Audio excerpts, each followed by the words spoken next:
Premiada no Oscar, BAFTA, Emmy, Festival de Cannes e Festival de Berlim, a Nicole Kidman se tornou um dos maiores nomes do cinema mundial dos últimos anos. Talentosa e versátil, a estrela consegue transitar tranquilamente dos dramas, como As Horas, até as comédias de Um Sonho Sem Limites e, é claro, nos musicais, com Moulin Rouge. Em cartaz na Amazon Prime com a série Nove Desconhecidos, a Nicole Kidman é o tema desse podcast. Nele, eu, Caio Pimenta, recebo os integrantes do site, o Lucas Pistilli e os irmãos Vanessa Moraes e Bruno Cury. Então aumenta o som, que está começando mais um podcast do Cine 7.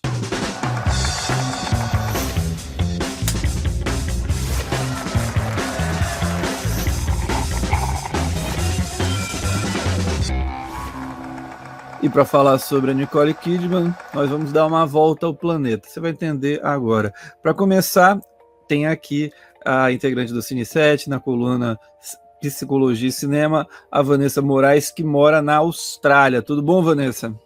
Tudo tranquilo, Caio. Tudo bem, gente? Lucas, Bruno, boa noite, bom dia para vocês. E Vanessa, me fala, quanto tempo você mora aí na Austrália? Qual é a cidade da Austrália que você está morando? Eu estou em Adelaide, que é aqui no sul, bem frio, e estou aqui já há 18 anos. Fiz 18 anos agora em junho, no comecinho de junho. Então já tem bastante tempo. Às vezes parece que tem mais tempo, às vezes parece que foi outro dia, mas já tem bastante tempo. Mas o sotaque mineiro continua, né? Continua, não tem jeito, não. Continua. Vanessa, assim, é só para já perguntar sobre a Nicole Kidman, como é, você é do, assim, ela mora aí, ela vive, ela nasceu no Havaí, daqui a pouco eu vou contar a história dela, mas ela reside aí, é uma estrela quase praticamente australiana, então, como é que os australianos a observam? É uma relação parecida com o que a gente tem aqui, por exemplo, com os nossos atletas, né, que ganham medalhas, que ganham assim, jogadores de futebol, eles têm um orgulho muito grande dela. Como é que é aí na Austrália? Tem. Ela é muito famosa, ela é muito popular, muito querida aqui na Austrália, né? Ela tem... parece que eles mudam muito, que ele tem residência nos Estados Unidos, tem residência aqui, eles moram, ela, né, a família, o marido Keith Urban com as filhas, eles moram num outro estado, que está em lockdown agora, ninguém entra, ninguém sai, então nem sei onde que ela está no momento. Mas ela é bem famosa, bem popular. O marido, então, mais ainda, ele é até bem famoso nos Estados Unidos, ele é cantor de country, e está fazendo, agora está participando do The Voice, ele voltou para o The Voice aqui, Austrália, depois de quase 8 anos fora. Assim, o pessoal apaixonado por ele, muito carismático, assim, muita gente boa, e ela também, são muito queridos aqui. Toda vez que sai, na época que tinha as premieres, né, que tem lançamento, tapete vermelho, o pessoal fazendo fila para ver ela é sempre muito atenciosa com os fãs e tudo, bem popular aqui. E agora então, valeu, Vanessa. Vamos passar para a Inglaterra, vamos para a Europa agora com o Lucas Pistilli, nosso correspondente internacional, acabando de vir num festival na República Tcheca. Tudo bom, Lucas? Como é que você está? Tudo bem, ainda estou na correria, assim, a mente ainda está rodando dos festivais e tudo, né? Eu estava cobrindo Locarno aqui de casa, estava fazendo virtual. Aí já fui para a República Tcheca fazer esse, cheguei agora na quarta-feira de noite, eu já estou gravando e tá uma loucura. Mas é o que a gente gosta de fazer, então não tem problema. E Lucas, você já mora aí na Inglaterra há quanto tempo? Como é já a adaptação? Já está mais do que acostumado? Como é que é para você? Eu tô aqui, fez agora, no início do mês, fez 4 anos que eu tô aqui. E acho que não sei, tem algumas coisas que nunca vou completamente abraçar, principalmente o tempo, que todo mundo fala que é horrível. Acreditem, é horrível mesmo. Mas é uma terra que tem bastante oportunidade, você faz muita coisa, você é exposto a muita coisa, e essa é a parte de Londres que eu me apaixonei de moleque antes de vir para cá, e eu gosto muito de estar podendo vivenciar isso hoje. Só quando eu vou para aí, né? Eu fui em 2019, antes da pandemia, aproveitei o último momento de vida normal. Aí tava um sol. Não, aquilo que você viu não é Londres. Era uma simulação muito bem feita, um wallpaper, assim, sabe? Um protetor de tela que você viu que não era, aquilo não era Londres. Eu tive uma outra aluna de Manaus que veio naquela mesma semana e eu expliquei a mesma coisa para ela. Não é Londres. Tava até calor, achei impressionante. E outra coisa que também não dá para acostumar na Inglaterra é a comida. Os ingleses, assim... tem isso por isso que tem que trazer gente de fora, assim, né, para comer, porque o inglês não sabe fazer comida, não, me desculpe. São ruins de comida. Para bebida ainda vai, mas para comer não dá. Lucas, brigadão. Então vamos para Minas Gerais agora. Bruno, tudo bom? Tudo jóia, cara. Certo? Isso, estou em Viçosa, próximo a Belo Horizonte. E aí, Bruno, como é que tá? Tudo bem contigo? Tudo ótimo, Caio. Trabalhando muito, exercendo a psicologia na docência e coordenando o curso de psicologia aqui do centro universitário que eu trabalho e vendo filme e série nos tempos livres, porque é a segunda paixão junto com a psicologia. Bem, já que eu perguntei como é que é a vida na Austrália, é Adelaide, né, que você mora, Vanessa, é isso? Adelaide, né? Em Londres, como é que é em Viçosa aí? É pacato, é tranquilo, é mais agitado? Como é que funciona aí, por favor? É bem menos agitado que a capital. Eu tive ali quase os primeiros 30 anos da minha vida em Belo Horizonte, praticamente, e os últimos 13 é fora. E Belo Horizonte bem mais agitado, aqui o acesso a tudo é muito fácil, chega-se em qualquer lugar com 10 minutos de carro, então é muito tranquilo de se deslocar. E o pessoal brinca aqui que no mesmo dia tem as 4 estações. Às vezes começa com um calor enorme, e aí logo à tarde o tempo fecha e à noite às vezes chove. Tem essa característica aqui. Isso é bom, porque aqui em Manaus só tem uma estação, é um inferno na terra até todas as horas. Constante, né?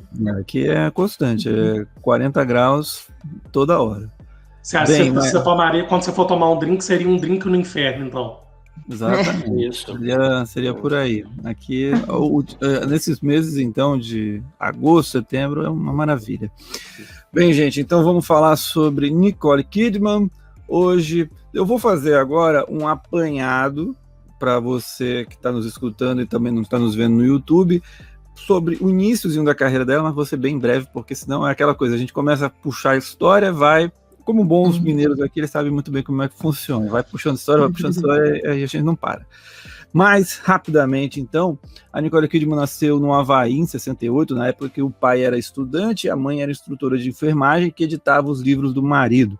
Lá ela recebeu o nome, eu vou usar aqui falar o nome, mas não deve estar certo a pronúncia, é Oculane, que é estrela celestial, um significado que já apontava aí um caminho promissor para ela.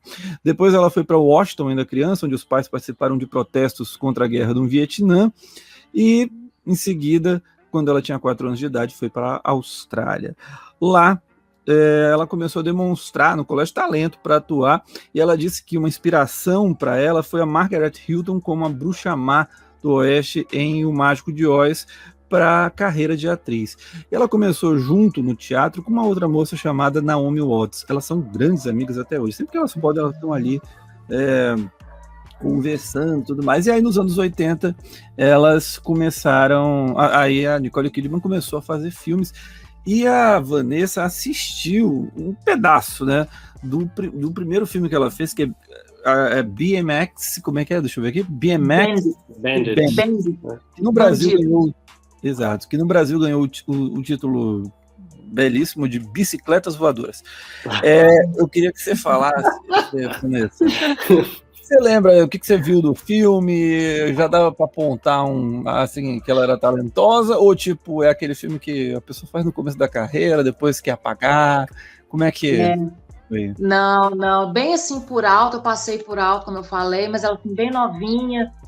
Parece mais aqueles filmes de adolescente, de grupo de adolescente, Clube dos 5, O Garoto de Rosa Choque, aqueles filmes mais ambientados, né, com adolescente. Então não dá para ver, você bate o olho e fala, nossa, gostei dela, não, ela vai ser boa atriz. Assim, achei assim, normal, pelo que eu achei. Ela vai ganhar o Oscar, ela. Não dá pra Hã? dizer. Você apontar pra Não dá ela vai pra ganhar ela Oscar. vai ganhar o Oscar. Escreve o que eu tô te dizendo. Vão ficar de olho nela que ela vai ganhar o Oscar. Não, bem normalzinho. Entendi. Não, nem lembrava. É tipo Malhação começo, mas é aquela coisa, né? A pessoa tá começando, a gente nunca vai imaginar que a pessoa vai se tornar né, aquilo que acaba acontecendo.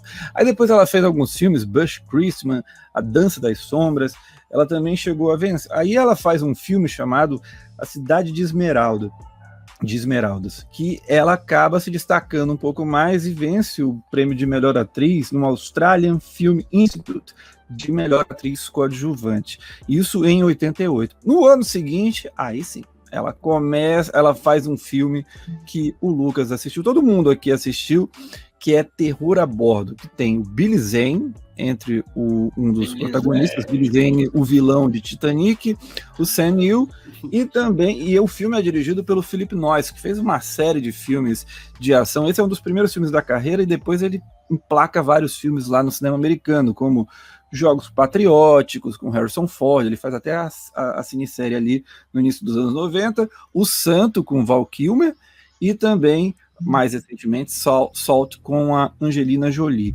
Então, Lucas, e depois eu passo para vocês também, meninos, Terror a Bordo, o que você acha do filme? Como é que a Nicole Kidman está na produção? O que você acha? Só um leve parêntese, considerando a carreira do Philip Noyce, assim, eu tava ouvindo você falar e pensando, né, meu Deus, como é que um diretor tão supercine, né, foi concebido, né, na história do filme, né? Praticamente quase tudo que ele fez foi feito por supercine. Mas, tirando esse parêntese, então, o Terror a Bordo, eu gosto, então, não é um xingamento, eu gosto de filmes supercine, então eu gosto desses filmes, desses thrillers, assim, adoro. Bom pra passar o tempo. É bom para passar um tempo, é bom para eu gosto de thriller em lugar fechado, assim, sabe, em ambientes bastante delimitados, de dar aquela coisa meio claustrofóbica, e nesse sentido o Terror a Bordo funciona muito bem. Faz tempo que eu vi o Terror a Bordo, mas eu ainda lembro, assim, com bastante, sabe, eu gosto, lembro bem da história, lembro mais do que lembro mais do que o Dias de Trovão, que é um filme ali meio similar, assim, mesmo contemporâneo da carreira da Nicole Kidman, dessa primeira fase, na fase que ela tá galgando aí o estrelato. Mas gosto muito do Terror a Bordo, não sei o que o Bruno acha, lembro, mas quero ouvir também, gosto pra caramba. Bruno e Vanessa assistiram no cinema quando eram adolescentes. O que vocês guardam assim da memória desse filme, Bruno? Eu guardo a lembrança de um bom suspense, e o Sam Neill depois também, que teve grande sucesso. Aí perto ali tem o Jurassic Park em 94.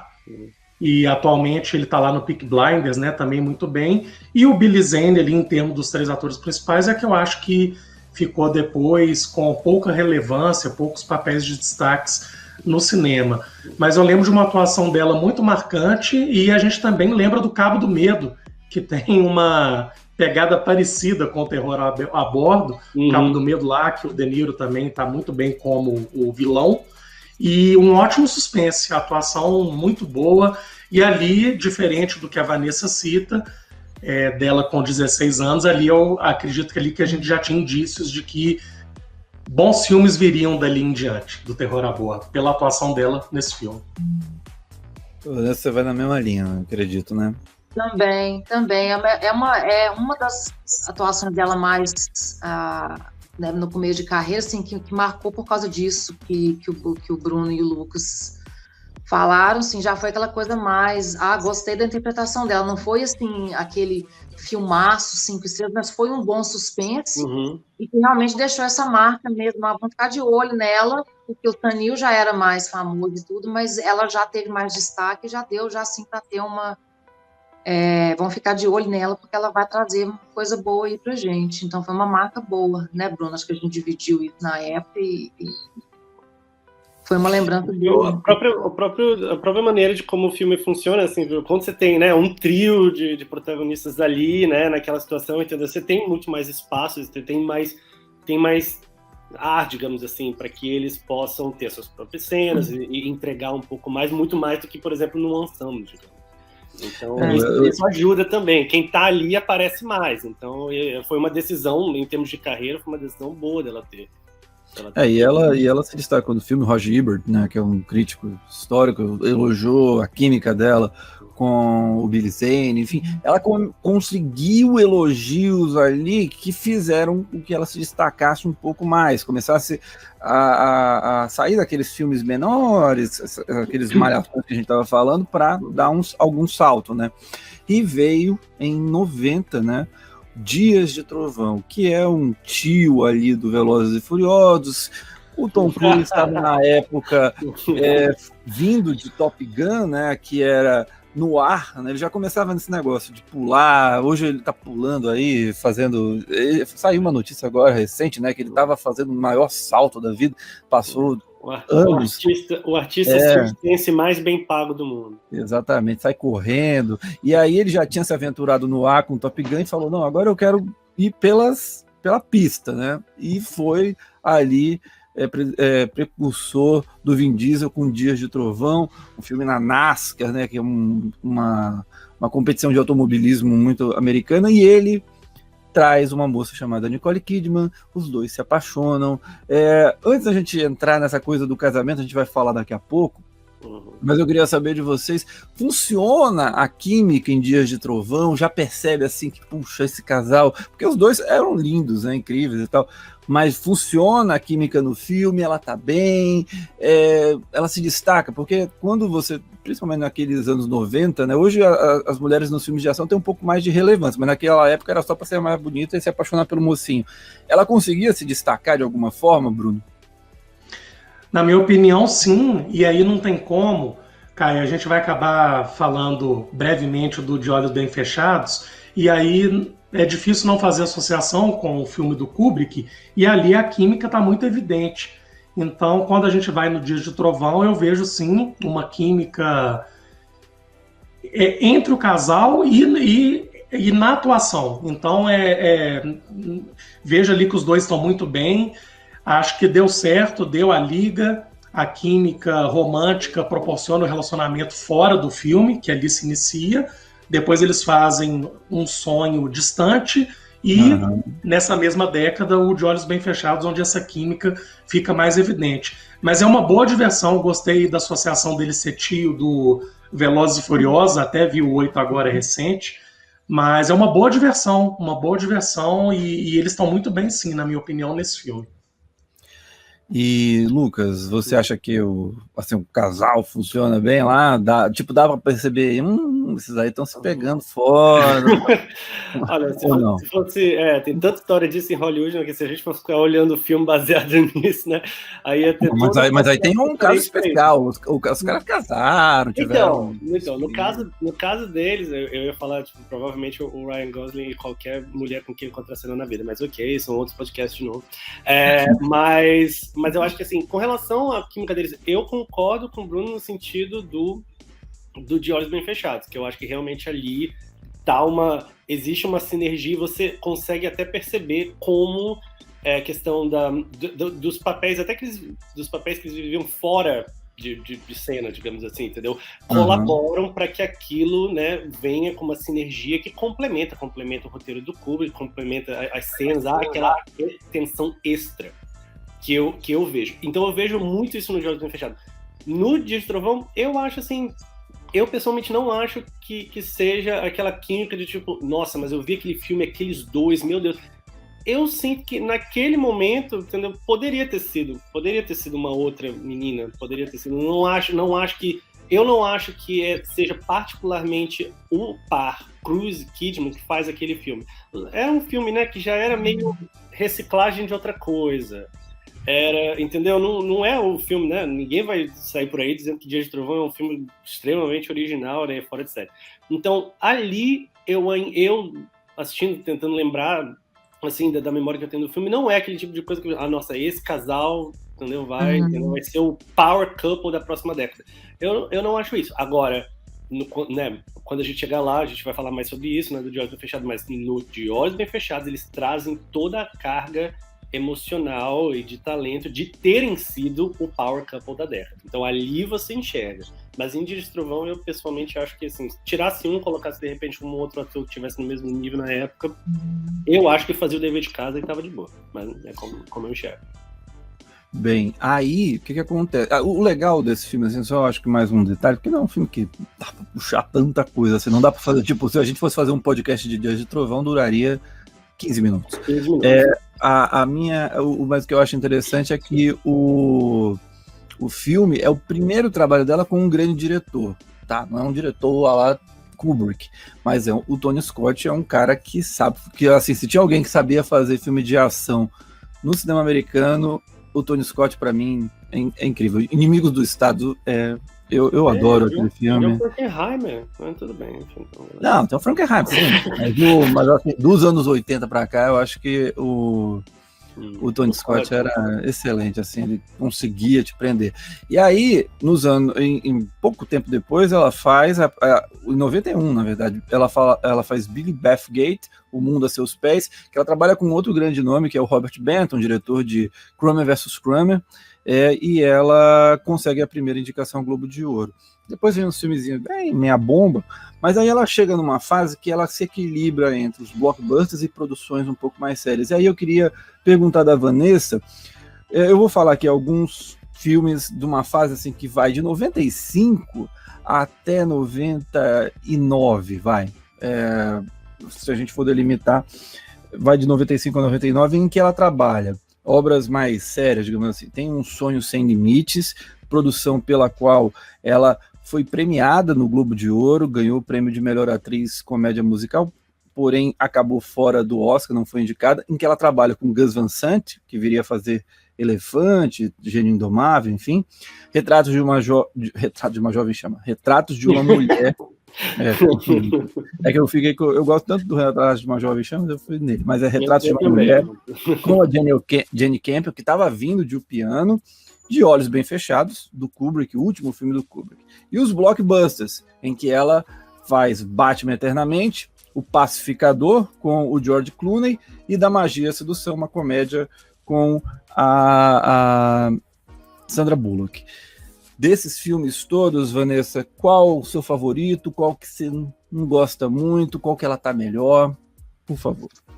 Teve até um, Caio, quando você mandou o roteiro, eu dei uma olhada, e a gente me passou, foi o Malícia. Vocês já viram? Malice? Eu não vi o Malícia. Malícia também. O Bill Pullman, que eu vi, foi até assim por causa dela. Eu lembro que eu vi a capa do filme, ela me chamou a atenção, eu lembro na época, gostei, que também é um suspense legal, né? Mas nessa Supercine? Se for meio Supercine, eu quero ver. Eu acho que é de 96, parece. 93, ó, bem antes. Agora, desses que você mencionou, Caio, Batman Eternamente, sim, aqueles, né? Um dos piores da franquia do Batman, mas eu acho que ela teve um destaque legal no filme. Geralmente a gente, né, pessoal sempre fala, os vilões roubam a cena dos filmes, e foi o que aconteceu nessa fase dos filmes do Batman, que não foi tão boa, né? Teve o primeiro e o segundo com o Michael Keaton depois a Michelle Pfeiffer e o Dan DeVito, tudo foi bem legal. Depois veio Batman Eternamente, depois George Clooney, que foi aquela coisa, Batman e Robin, não, pelo amor de Deus, né? Esse eu vi no cinema. Foi difícil. A gente viu tudo no cinema. Você pediu o ingresso de volta, Lucas? Eu não pedi o ingresso de volta, porque alguma coisa aconteceu, me deram uma arminha que piscava, e eu falei, eu não vou reclamar, não, deixa, eu vou ficar. Você não gosta de Batman e Robin? Mas é tão bom, eu juro. Não, a gente viu tudo no cinema, né, Bruno? Vimos juntos, mas foi aquele, né? Mas que ela me chamou a atenção, então, apesar do filme em geral não ter sido muito bom, mas eu gostei da atuação dela, que ela era lá, psicóloga. O da Magia e a Sedução, eu não gostei. Gente, eu amo da Magia e a Sedução. Não incrível. Gostei. Adoro. Eu não sou muito fã da Sandra Bullock. A Sandra Bullock, pra mim, mas eu acho que o filme, pelo que eu lembro do filme, não gostei da história, achei a história fraca, achei. É piegas, mas é aquela piegas assim, que, sabe, 5 da tarde, entendeu? Uma xícara de chá, uma coisa meio nada, sabe? E assim da tarde, mais tarde, né? É uma coisa meio tipo, eu não quero forçar, nossa, mas eu gosto muito da Hoje Essa Edição. Não sei porquê, mas eu gosto. É um filme que eu gosto de Esse não foi, mas dessa fase eu acho que me pegou mais foi o Malícia e o Batman Eternamente pela atuação dela. Os outros eu não vi, tá aqui na lista. Tentei ver o De Olhos Bem Fechados essa semana, mas não teve jeito. Dei preferência ao Big Little Lies, nós vamos falar depois mais tarde, mas foram esses dois que me chamaram a atenção. Bruno, você chegou a assistir o De Olhos Bem Fechados, certo ou não? Certo, vi até mais de uma vez. Tem um viés psicológico ali que me interessa muito. Eu já ia falar, pô, pro Bruno é prato cheio aquele filme. E eu queria saber, então, assim, porque eu acho um trabalho dela excepcional, assim, assim, lógico que Um Sonho Sem Limites é também muito bom, mas eu acho que ela tem uma força de, assim, não apenas na questão de sedução, mas eu acho que de imposição em relação ao Tom Cruise no filme. É lógico que ela tem aquele duelo entre os dois, porque é um filme de duelo ali dos dois, e ela faz muito bem as cenas, assim, principalmente aquela cena que os dois estão conversando, ele na beira da cama, ela sentada no chão, já meio alta ali, né? Ela manda muito bem. Eu queria saber o que você acha da atuação dela em De Olhos Bem Fechados, e aí já expando para o Lucas depois também. Tá, eu gosto muito, Caio, da atuação dela no De Olhos Bem Fechados. É uma trama que te prende ali o tempo todo. E o viés psicológico também não vou aprofundar muito nisso, porque acho que não vem ao caso, mas a sacada de que quando ela divide com ele sobre uma possível fantasia com o marinheiro, aquilo ali é o gatilho para alimentar as fantasias do Tom Cruise. Então, esse viés da psicologia e da gente pensar o que se conta para o seu parceiro ou parceira, se cabe realmente contar tudo, dividir as fantasias e desejos, eu acho que não, já adianta aí minha opinião, mostra o que acontece realmente se você abre espaço no relacionamento para se dividir tudo. Então ali eles estão numa conversa aparentemente informal, depois de fumarem um baseado, e o filme tem aquele incômodo que para ela é muito natural, dividir com ele sobre essa fantasia, e aquilo para o Tom Cruise vem como um tormento, e ele começa a imaginar cenas dela com o marinheiro, e aí ele passa a buscar outras coisas também, e tem ali uma certa turbulência no relacionamento. Então eu gosto muito desse viés psicológico e dessa conversa informal que gera tanto problema ali para o casal e de como o filme vai sendo construído. E gosto muito de ser do Kubrick, que é um diretor que eu admiro e que eu já vi praticamente tudo também. Acho que ela está excelente. E depois a gente vai chegar nisso, né, Caio? Eu acho que é em breve, da relação dela com o Tom Cruise. Ali eu acho que é um marco das carreiras se separando. Eu até pesquisei sobre o Tom Cruise também, porque eu estava com uma ideia a respeito da carreira dele e realmente fez sentido, que é de 2000 em diante ele se voltar mais para ação, e ela com a separação eu acho que fica mais versátil, o Tom Cruise nem tanto, mas a gente fala disso daqui a pouco. E o De Olhos Bem Fechados, para quem aqui nos escuta e não viu, eu recomendo. Um ótimo filme. Lucas. Não, eu acho assim, porque como o Bruno falou, a revelação dela naquele momento é o gatilho do filme. Então, de certa forma, no filme, ela é essa presença, né, que assombra. Então, assim, ela tá, de certa forma, né, em teoria, o filme é um filme do personagem do Cruise, né, e a gente segue ele naquelas paranoias, nas procuras das aventuras sexuais dele. Ele tem que sublimar um monte de coisa e processar um monte de coisa. E em tese, o filme é sobre isso, mas tem essa, né, essa presença, ela tá nas fantasias dele, ela tá nos pesadelos, ela tá naquela coisa. Então, ela vira esse personagem meio supra, assim. E então, ela naquelas cenas limitadas, digamos assim, ela permeia o filme inteiro. E ela traz a atuação, a potência na atuação dela para poder criar esse efeito. Ela tá, a cena que foi mencionada aqui, dela da conversa, depois, né, depois do baseado ali, tal coisa, é incrível. E eu acho isso interessante, da questão de, por exemplo, enquanto ator você tem que simular aquele descontrole, aquela coisa, não, beleza, então eu vou aqui, vou atuar que estou desse jeito e o meu pensamento vai para esse lado. Isso é muito interessante. E nesse quesito, concordo com o que foi falado aqui, ela dá de zero do Tom Cruise, ele bota os dois, né, juntos, e ela tá dominando a cena de um jeito que ele não tá. Então, eu acho que ali realmente uma das melhores atuações dela pra mim. E eu assistindo o filme a primeira vez, assim, eu olhava e falava, cara, ela tá tão sensacional, ela domina, ela tem uma força tão grande, né, e ele vai se diminuindo. Aí eu não vamos entrar tanto assim na questão do machismo e tudo mais, porque, enfim, aí a gente vai longe, a gente só vai, acho que é um bom podcast até para depois reunir nós para falarmos sobre... É um outro podcast, excelente podcast, mas um outro. Sim, mas eu acho que ela tá tão presente, é um filme que trabalha tantas coisas, que eu acho que, assim, às vezes eu assistia e a primeira vez que eu assisti, eu juro, eu me frustrei porque eu queria mais ela e menos o Tom Cruise. Menos ele. Porém, apesar, é lógico que depois você compreendendo como é que é a dinâmica da história, de como é que funciona, você compreende que não, tudo bem, faz sentido seguir o Tom Cruise, mas ela é tão forte, ela é tão interessante e tem um domínio daquela relação, de algum modo, né? E a forma como ela joga ali, que eu falo, eu queria vê-la mais em cena, né? A força é impressionante. Caio, tô me lembrando também, não sei se faz sentido para vocês, quando a Vanessa traz ela com 16 anos, lá em 83, eu acho que no De Olhos Bem Fechados tem essa mudança também da Nicole mais menina para mulher, porque a primeira cena é ela tirando um vestido, se despindo, aí ela aparece nua, meio de lado, e não é uma cena vulgar, muito longe disso, e muito sensual. Ela tem uma marca no filme muito presente como mulher.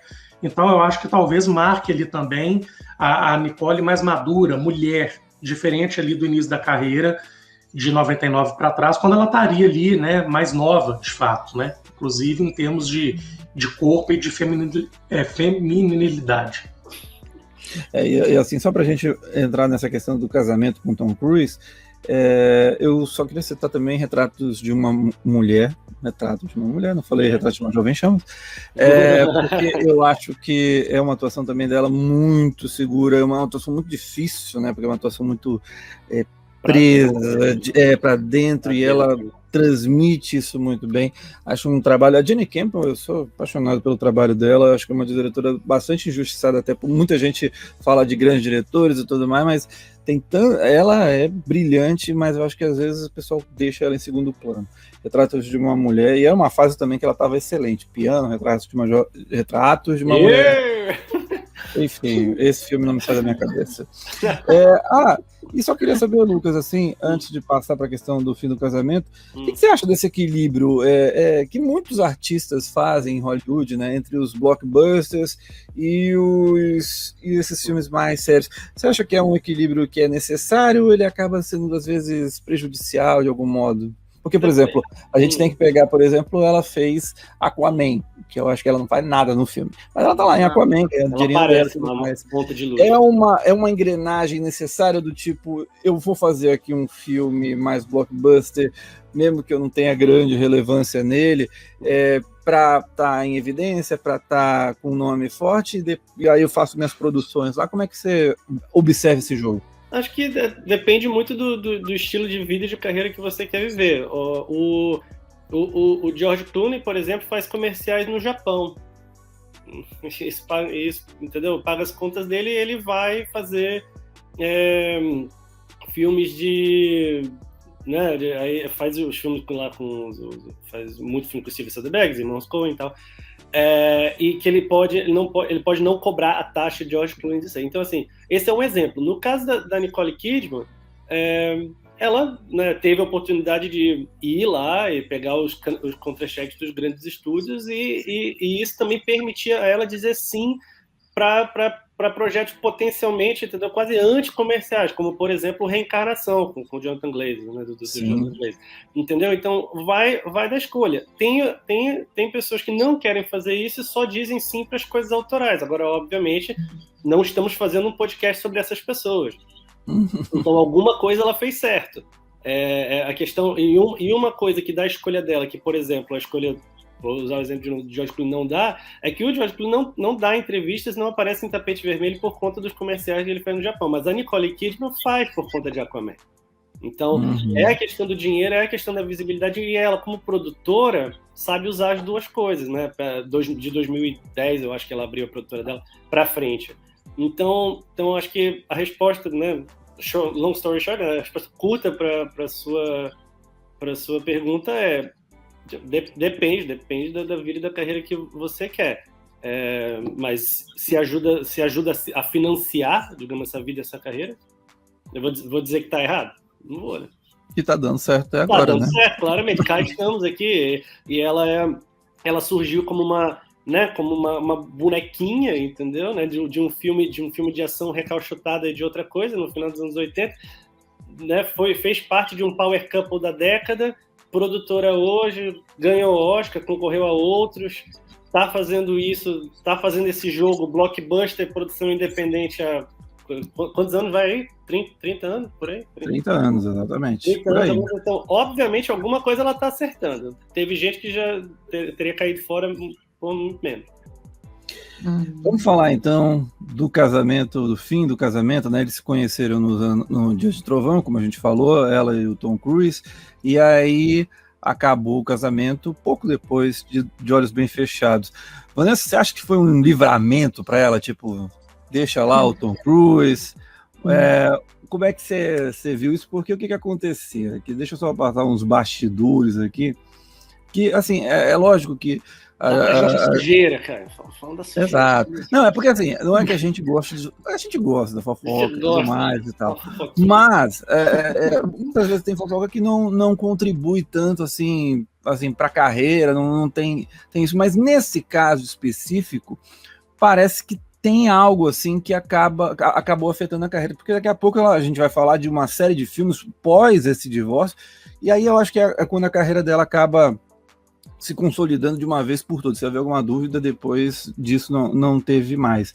Mas a separação dela foi anunciada em 2001, e o Cruise, no divórcio, citou que eram diferenças irreconciliáveis. E aí o ex-executivo da Igreja da Cientologia, o Mark Rathbun, ele disse que foi instruído lá a provocar a separação. Isso aparece no documentário Going Clear. Eu acho que tá na Netflix, né? Eu acho que deve estar lá. E que a Nicole Kidman era vista como um problema pelo fato do pai dela ser psicólogo, justamente, Bruno. E a Cientologia não gosta da sua profissão. Para eles é um problema. E ela chegou a ter telefone grampeado, teve um monte de coisa. O Tom Cruise porque queria levá-la para a Cientologia, e ela era católica, enfim. Foi um quebra-pau e acabou que rolou essa história da separação. Apesar dela, depois de ter dito, anos depois, em algumas entrevistas, que mesmo separada antes do Keith Urban, ela dizia que gostava muito dele, que era muito apaixonada pelo Tom Cruise, né? Eles viveram uma década, mas que esses problemas todos... Ela não chegou a dizer quais eram os problemas, ela dizia que não dava para os dois ficarem juntos. Foi um livramento? De que modo você acha que durante o relacionamento, Vanessa, esse relacionamento ele acabava eclipsando de alguma maneira a carreira dela? Porque acontece muitas vezes, quando você tem um casamento muito midiático, você pode ter uma carreira sensacional, mas as pessoas ficam sempre, não, mas tem um casamento, tem aquilo. Como é que você observa essa situação?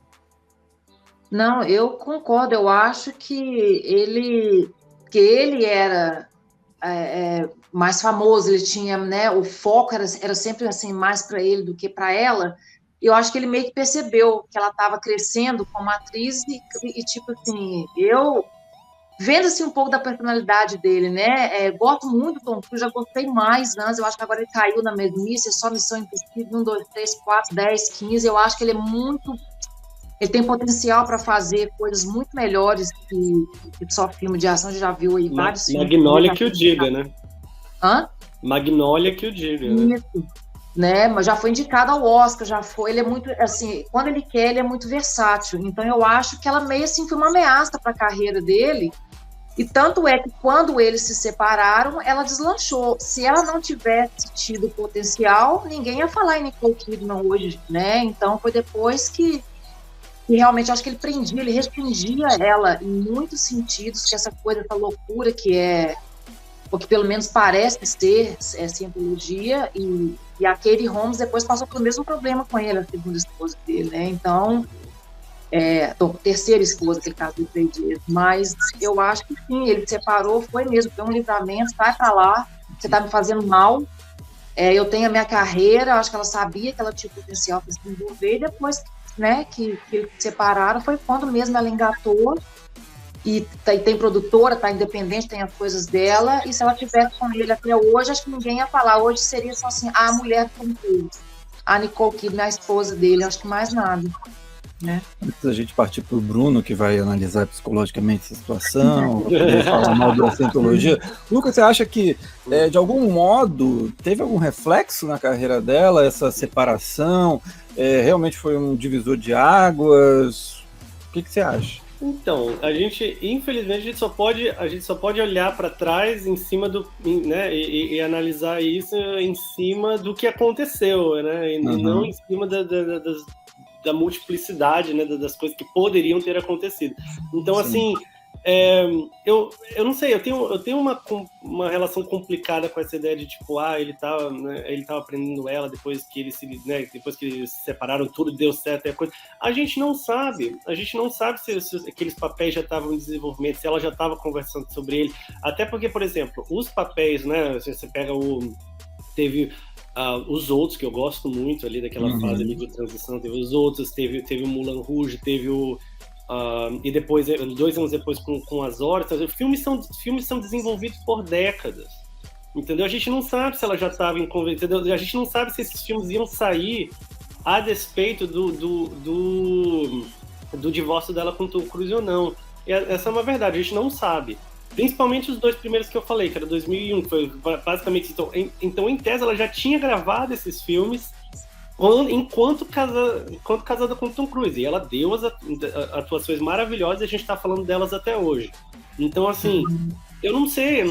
A verdade é que eu não sei se era ele ou não. Agora, o que eu sei é que, pós-2001, ela se meteu, né, em uma porção de filmes que aumentaram o perfil dela e consolidaram a posição dela diante da crítica, principalmente, até porque ela já tinha tido sucesso de público dela, algum sucesso de público da coisa, mas ela consolidou o apoio da crítica dela. E vale lembrar, da mesma maneira como depois que ela se separou do Tom Cruise, ela fez Moulin Rouge, ela também fez A Feiticeira, entendeu? Então, não sei se é necessariamente o Tom Cruise. Acho que o que pega mais, de repente, é o lado do Tom Cruise, porque a gente já sabia, né? E pelo Sonhos Sem Limites, o Jogos Sem Fechar, tem coisa que a Nicole Kidman tem talento. Quem eu acho que saiu, né? Se teve uma moeda de troca nesse negócio, e quem saiu com o lado perdedor, digamos assim, de repente foi o Tom Cruise, né? Porque realmente depois de 2001 ele se desembocou nesse negócio também ele fez Magnolia, lembrando, é mais ou menos ali naquela época. Então, no início da corrida, você pensa, os 2 vão, né? Mas depois ele encanou que, tipo, né, ele vai ser só um maço de ação mesmo, focou completamente em ação, tá aí no, sei lá, qual é o 6º, 7º Missão Impossível, tal coisa, entendeu? E hoje em dia ele tá com uma carreira um tanto quanto estagnada. Então, mas é isso, acho que de maneira geral eu não sei se era ele. Agora, que melhorou depois dele, melhorou, claramente melhorou. E aí, Bruno, sua análise, por favor. Eu resolvi fazer um comparativo, Caio, assim, pegando dados concretos para a gente fazer essa comparação dos anos 90 e dos anos 2000. Então, quando a gente compara essas 2 décadas, eu acho que fica muito evidente aí o que o Lucas trouxe, que eu concordo com ele, de que é difícil a gente fazer uma projeção, porque afinal de contas eles se separaram, mas que sim, a carreira da Nicole parece que teve mais sucesso e mais versatilidade do que a dele. Eu fiz aqui uma relação rápida, Caio, Lucas e Vanessa. O Tom Cruise emplaca uma sequência inacreditável de sucessos nos anos 90. Questão de Honra, Afirma, Entrevista com o Vampiro, Missão Impossível, o primeiro, Jerry Maguire, Magnolia, De Olhos Bem Fechados. Nos anos 2000, ele tem ali como destaque O Último Samurai e O Colateral, e depois disso, praticamente 90%, 100% filmes de ação. Fora a franquia Missão Impossível, Jack Reacher e Guerra dos Mundos e tal. E ela, como o Lucas aponta, entra com uma versatilidade enorme, começando com o Moulin Rouge, e depois vem o Dogville, que a gente espero que comente dele daqui a pouco, que eu acho também uma marca, e várias sequências de sucesso com papéis diferentes, alguns com nem tanto destaque como a Feiticeira. E nos anos 2000, então, eu vejo a Nicole disparando e emplacando inúmeros sucessos. Não que os do Tom Cruise não tenham sido sucesso, mas ele acaba ficando com um determinado tipo de papel, de ação, e ela, por outro lado, com uma versatilidade muito maior do que a dele nos anos 2000. E nos anos 90 você tem ali ele com muito mais sucesso do que ela. Então eu faço esse comparativo mesmo concreto entre os dois. Beleza, então vamos fazer o seguinte, 2001, o ano da Nicole Kidman, talvez, eu acho o grande ano da carreira dela, ainda que ela tenha grandes projetos depois e tal, é uma carreira que acho que tem uma regularidade legal, mas 2001 foi um ano em que ela conseguiu 2 filmes sucessos de público, de crítica, premiados, e aí eu quero saber de você, Vanessa, qual o seu favorito entre Moulin Rouge e os outros, tanto o filme como a atuação dela? Se você quiser dividir, fique tranquila à vontade. Eu, particularmente, prefiro os outros. Eu não sou grande fã de musical, eu assim, até evito, mas o Moulin Rouge foi um dos poucos que eu gostei de ver, porque eu também gosto muito do Ewan McGregor, é um ator que eu gosto bastante, gostei do filme, muito bem produzido, montagem, figurina, aquela coisa, as músicas muito boas e tudo, mas os outros me chamou muita atenção também a atuação dela, adorei a história, eu gosto muito do diretor, do Alejandro Amenábar, e o twist, né? Acho que foi um dos primeiros, assim, aquele twist que você fica no final, o que é isso? Depois foram, né, desenvolvendo, depois você fala, o que é isso? No final você fala, você nem está acreditando que você está vendo. Então, entre esses dois, eu tenho a preferência, sempre gostei mais dos outros, pela direção, pela história, pelo twist e essas coisas. E o Moulin Rouge, não, gosto do diretor, né, que é o diretor, é o Baz Luhrmann, né, que é australiano também muito querido, não está fazendo muita coisa, mas também muito popular, querido por aqui. Se eu não me engano, ele está fazendo a do Sinatra agora, a cinebiografia do Sinatra. Eu acho que ele está fazendo. Eu vou procurar aqui já e falo, mas ele está fazendo um filme gigante. Não passa nada dele, é o que eu estou falando, que a gente não está, porque sempre ele está na mídia, está passando, então tem muita coisa, a gente não está, tem muito tempo que a gente não escuta dele. Não é o do Sinatra, ele está fazendo do Elvis, é o filme do Elvis com o Tom Hanks, que no começo da pandemia o Tom Hanks ele acabou pegando a Covid, todo mundo ficou com o coração na mão, mas o Tom Hanks ficou bonzinho. E é o filme do empresário do Elvis e o próprio Elvis, a relação dos dois. Lucas, escolha o seu favorito aqui. Competição pesada, musical. Olha, eu não vou escolher qual dos filmes é o melhor, porque eu gosto muito dos dois, eles são extremamente diferentes. O que eu vou dizer é que a atuação da Nicole tá melhor nos outros. Eu prefiro, ela aparece muito mais, é a âncora do filme, toda a tensão que a gente vê no filme praticamente é ela. A gente tá acompanhando aquela angústia, aquela coisa. É nela. O Moulin Rouge, adoro Moulin Rouge, canto as músicas junto, rio, choro, vi no cinema, foi uma coisa incrível, já revi trocentas vezes, mas ela tá lá um pouco meio assim, meio enfeite, entendeu? Ela é uma moça bonita, que uma mulher é apaixonada por ela, entendeu? Então, ela não tem, aquele papel, ela não tem muita coisa para trazer, além de ser estonteante, convenhamos, ela tava, entendeu? Ela tava. Mas nos outros, não. Nos outros é um filme que depende completamente da atuação dela. Sem ela, não teria o mesmo impacto. Então, assim, eu não vou escolher o meu preferido dos 2 filmes, mas a atuação dela nos outros é outro nível. É ali que você vê o que ela traz para o filme. Bruno, você? Eu fico também dividido e eu me lembro do Moulin Rouge com o fato dela cantar. Esse eu acho um diferencial importante nos filmes dela, quando ela se apresenta também como cantora. Então, além de atuar muito bem, até coloquei aqui um destaque, Kai, que ela foi eleita como uma das pessoas mais bonitas do mundo pela People, 4 anos diferentes. Então, tem esse destaque. Então, além de linda e de atuar muito bem e de estar no auge da carreira, ela ainda aparece cantando no Moulin Rouge. Então, fica para mim essa marca dela se apresentar também como cantora. E nos outros, eu lembro, não sei se Lucas e Vanessa vão se lembrar disso, mas houve uma comparação com o Sexto Sentido, que tinha um plot twist, né? Parecido, mas ele é anterior aos outros. Aos outros. E então, mesmo ali que tenha havido uma comparação dos outros com o Sexto Sentido, os outros ainda conseguem ter uma boa trama. Eu prefiro a atuação da Nicole nos outros também, concordando com vocês, mas gosto do No Moulin Rouge, do fato dela ter uma doença, de se mostrar atuando com uma doença que ela tem no filme e com a voz. E eu também estudei sobre o filme e vi que também foi difícil conseguir a autorização para incluir tantas músicas nesse filme diferentes. Então isso também me chama a atenção. Famosas também, né? São aquelas músicas que deve custar, né, o olho da cara também. Os direitos autorais, Os direitos autorais, que é tudo. Não estamos falando de música pequena, era Madonna, Police, né? Tudo música. Não, eu adoro. Sempre quando eu vejo Moulin Rouge, me divirto como se fosse a primeira vez. É muito bom. Mas eu gosto de musical, eu não sou que nem a Vanessa, eu tenho fraco pra musical, eu gosto de musical. A gente estava falando da química, eu concordo com a Vanessa, com o Ian McGregor, acho que tem uma boa química e é muito bacana que é um ator que simplesmente não envelhece, né, gente? Muito legal. Tem um problema falar de química. Tá dormindo formol. Vamos falar de As Horas, 2003, ela vencedora do Oscar.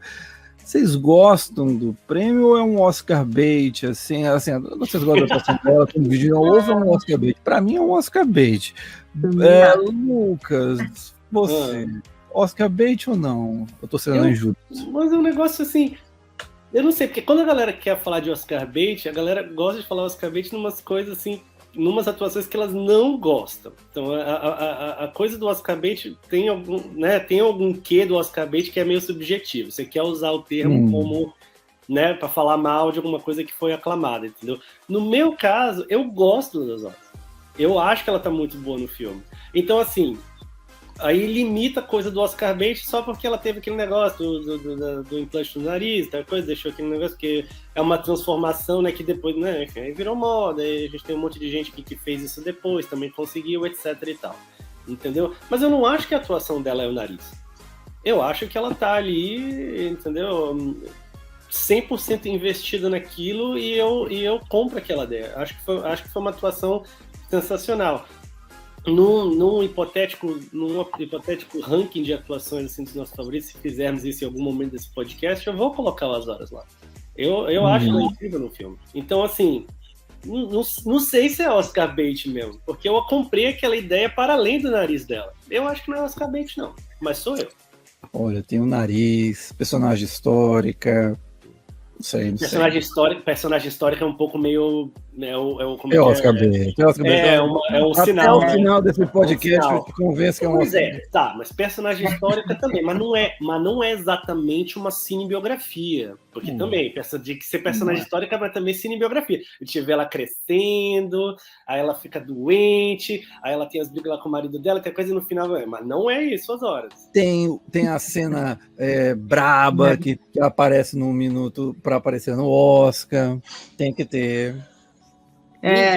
Ninguém ganhou Oscar. Aí, por isso todo mundo é Oscar, porque não teve Oscar sem cena de gente brava. Acho que a única pessoa que ganhou o Oscar sem uma cena brava foi a Judi Dench, com Shakespeare apaixonado. Tem aqui o Casey Affleck. Hã? Casey Affleck. Não, ele teve a cena brava dele, não teve? Não, ele tá sempre quietinho na dele ali e tal. É um dos poucos. Só tem a cena que ele quer se matar, mas ali... Tem a cena que ele quer se matar.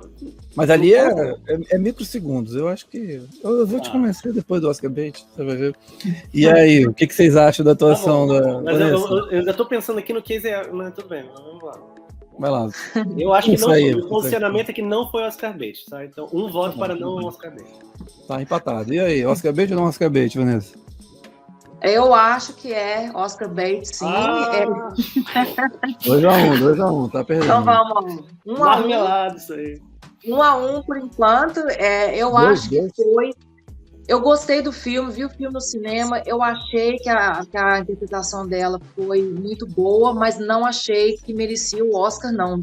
Porque nada de nariz nem nada, foi muito bem a caracterização dela, mas eu acho que ela não aparece tanto no filme. O filme tem ela, tem a Toni Collette, tem a Julianne Moore, tem outros.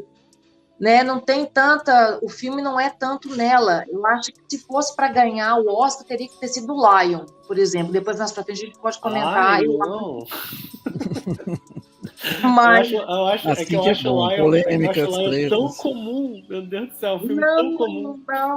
Depois eu não entendi o hype. Não entendi o hype de jeito nenhum desse filme. Falei, gente, o filme... Não, mas assim, falando de interpretação, depois do filme em geral a gente pode ter comentado, mas a interpretação dela no Lion, para mim, por exemplo, que foi coadjuvante, mas que teve mais impacto para mim, tirando o filme como geral, mas assim, a interpretação dela para mim no Lion teve muito mais significado do que a interpretação dela no As Horas. Eu acho que foi o Oscar Bates, sim, na minha opinião. Acho que ela já fez trabalhos melhores do que ela poderia ter ganhado em outros filmes. Bruno, você desempata ou você empata? Eu acho que não foi não, Caio. Vamos ficar empatados. A Vanessa até tem uma referência muito legal de Oscar Bates, que é do Al Pacino no Perfume de Mulher, né? A Vanessa passou a vida falando do filme feito, tá na hora de você ganhar o Oscar, vamos lá, Patino, vamos interpretar agora um cego. Vamos fazer. Mas no As Horas, Caio, é muito difícil não pensar nos outros filmes dela depois, quando você pergunta da nossa opinião do As Horas, e ele é de 2003, então é difícil, como a Vanessa fala, não comparar com os outros papéis. Então, assim, eu preferiria que ela tivesse ganhado em outro filme, até mesmo no Moulin Rouge, nos outros, ou no Dogville, que é do mesmo ano. Eu prefiro a atuação dela nesses outros três do que no As Horas. Então é difícil, assim, a gente não comparar com os outros filmes. Acho que ela é merecedora do Oscar, poderia até já ter ganhado mais de um, mas não pelas horas. Eu acho que outros papéis poderiam ter rendido ao Oscar que não tivesse sido esse filme. Apesar de gostar muito do filme.